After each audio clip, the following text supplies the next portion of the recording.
अगर नवाज़ शरीफ साहब general election तक क्वालिफाई नहीं हो पाएंगे तो फिर बहुत बड़ा सवालिया निशान जो है मुस्लिम लीग नून के इलेक्शन जीतने पर आ जाएगा, क्योंकि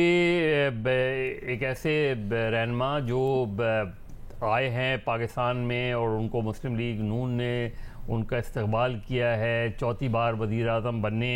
के लिए वो सारे कोशां हैं, और अब तक हमें ये नहीं पता कि उनका सियासी मुस्तकबिल क्या है। वो आज अगर राना सनाउल्लाह या XYZ कोई भी मुस्लिम लीग नून के रहनुमा ज़ाहिर है पुरएतमाद तरीके से ये कह रहे हैं कि नहीं वो आम इंतखाबात में हिस्सा लेंगे। मेरा ख्याल है कि अगर नामजदगी तक नवाज़ शरीफ साहब नहीं क्वालिफाई करते और ज़ाहिर इलेक्शन शेड्यूल का मोस्ट प्रॉब्ली ऐलान हो जाएगा 14-15 तारीख तक,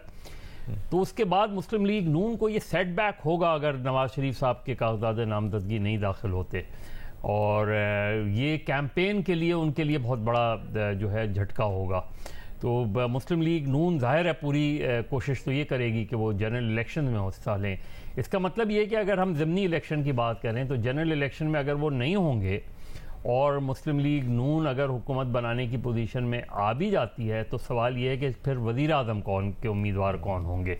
क्या फिर शहबाज शरीफ वज़ीर आज़म के उम्मीदवार होंगे या कोई और होगा। तो ये जो अगर मगर की सिचुएशन है ये बिल्कुल ऐसी है जैसे पाकिस्तान की क्रिकेट टीम की अगर मगर की सिचुएशन है कि अगर वो क्वालिफाई कर गए तो जनरल इलेक्शन में वो लड़ेंगे और वज़ीर आज़म होंगे, अगर वो क्वालिफाई नहीं कर गए तो ज़िमनी इलेक्शंस में इलेक्शन लड़ेंगे। लेकिन अगर जनरल तवक्को है कि कानूनी मसाइल जो हैं वो कागजात नामजदगी तक देखें, अभी तक